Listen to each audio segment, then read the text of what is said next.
Right, so the next little sequence that we're going to be doing is our stretches.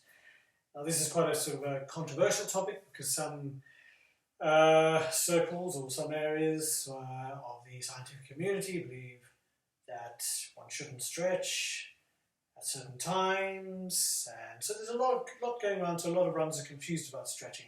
My personal belief is if we're training for something, in other words, our muscles are used to moving a lot, they don't like to be sedentary. In other words, if we're sat at a desk all the time, your muscles will stiffen up. So I advocate personally, and this is what I give to my patients, my clients, is a little and often, throughout the day, just encouraging the muscles just to lengthen so you free the tension from the joints, because that's where we stiffen up, not in the muscle group, but around the joints, around the knees, around the hips, around the ankles. So little and often just frees that. In terms of when we're running, what I say is if you're going to go for a long run, then run after about 10 minutes, stretch, stop and stretch, just ease everything out, or if they're feeling fine, then you just carry on. Your body will warm up. And at the end, give it a bit of time. You won't want to stretch straight away. Cold shower the legs, or an ice bath, if that's what you fancy. I cold shower my legs every day because I'm just like that. And then just a gentle stretch throughout the day just to ease them off. If you're doing a speed session or something intense, then yes, run for a bit, warm up, stretch them, stretch out everything so that they're nice and loose. Do your intense session, your hills, your speed, whatever. And when you're finished, warm down, then stretch, absolutely. So that's sort of my rules of thumb around stretching.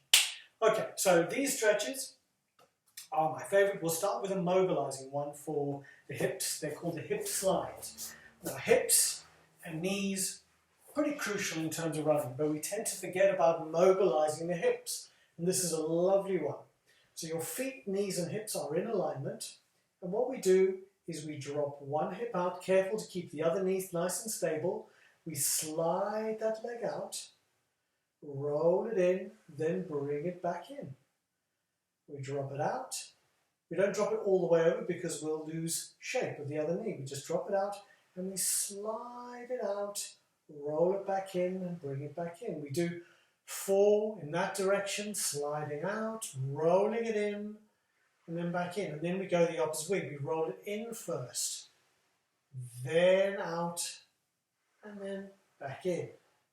Rolling. So what we're doing is we're mobilizing the hip joint. We're lubricating that hip joint, loosening all those tendons which are coming in, the quadriceps, the hamstrings, everything, loosening up around that joint. Then we swap over. And you will find one is going to be tighter. So just notice that, which side. And stretches are a way of diagnosing. So if you find one side is a little bit tighter, spend a little bit more time. Don't just do it mechanically. Investigate. Be curious about your body. This is what is going to take you through whatever program or whatever races you're planning on. Treat your body well, and it will treat you well. So those are the hip slides. Beautiful, lovely ones. If you haven't got a soft surface like this, put a paper plate underneath your foot. It'll slide in and out really nicely. But keeping the other hip nice and stable. That'll keep the work happening, the abdominal work happening in your abdomen. Good. So the best stretch ever for your ITB, the iliotibial band, runner's knee, that scourge of us runners, is the TFL stretch. Now the TFL is the muscle that attaches the IT to the top of the iliac crest. That's why it's called the tensor fascia latae. So it's the muscle that attaches the fascia, which is the iliotibial band, to the top of the iliac crest. This is the only stretch that I have found that really gets in and will, if you can do this on a daily basis, will reduce any problems that you have with your IT. Plus, gluteal exercises will reduce any problems with your IT. Plus overtraining, of course.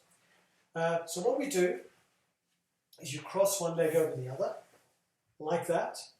You drop the knee over so that foot can get somewhere near the ground, doesn't have to go all the way, but at the same time you want to push away with this top knee.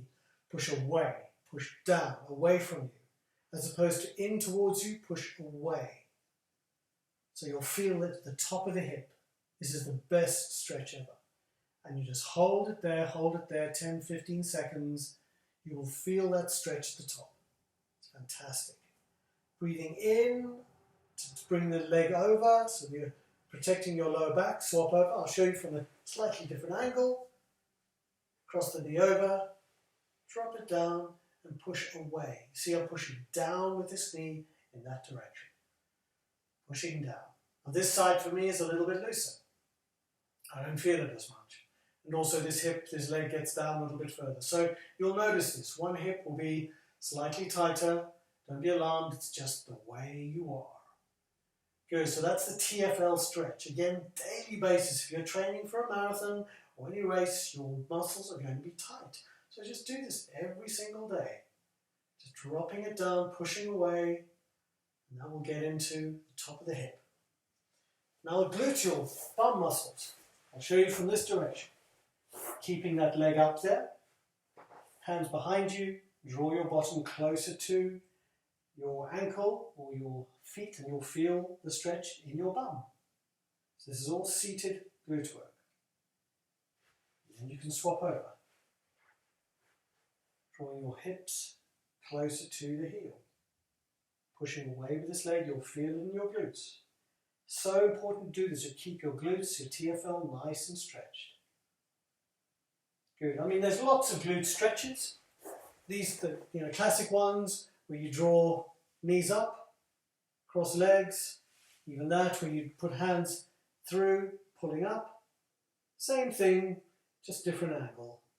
So play with it, see what works for you. But very important to stretch out the glute med and gluteus maximus.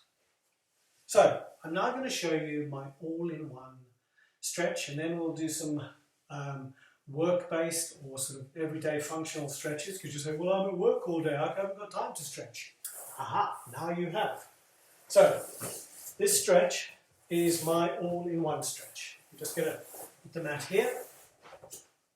So we'll start off by the kneeling position into the hip flexors. So we're starting off just by upright, drop forward, keeping the body nice and upright, dropping forward, feeling that lovely stretch through the hip flexors. To add even more stretch, you lift this arm, slight rotation, and you'll feel it really opening up through the side into the hip flexor. Then from there, you drop back. Drop back, hands on the mat or on the floor, you drop back, lift the toes, you're on your heels, dropping back, leaning forward, and you'll feel it in this long hamstring. It's fixed at that point and at that point, and you'll feel it in the middle. You might also feel it in the calf, especially if you draw the toes back. So you've done the hip flexors, we've done the hamstrings. And you just hold it 10, 15, 20 seconds. And then from there, you open up. Then you just drop back in this direction and you get it in the groin. Get in the groin. Now you can adjust it, changing the angle of the foot to get different muscles of the adductors.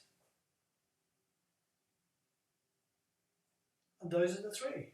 Now I'll show it from a different angle. I'll show it to you using a chair, the one that I have handy here.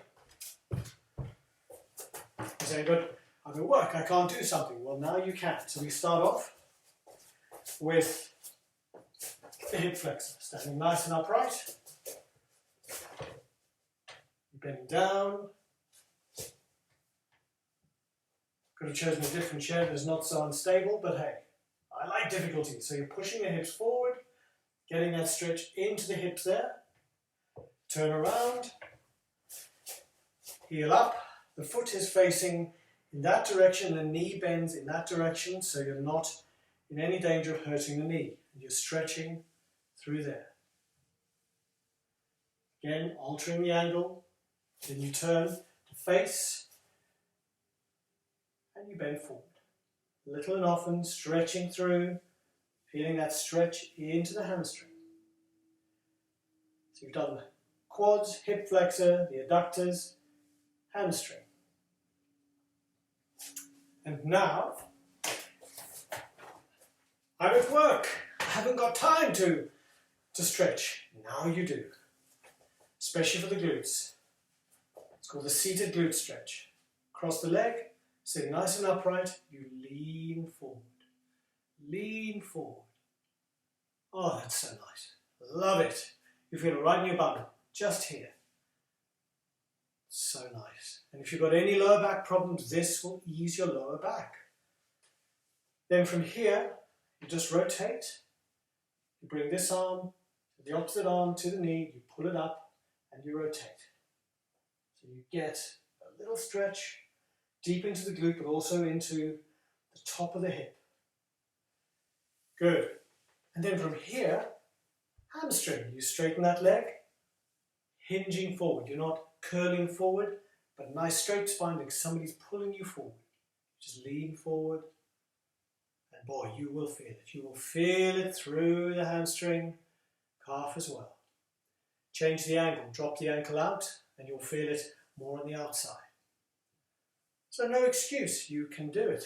Again, swap over, leaning forward, stretching it out, glutes, pull it up towards you, stretch, hamstring, stretching forward, little and often.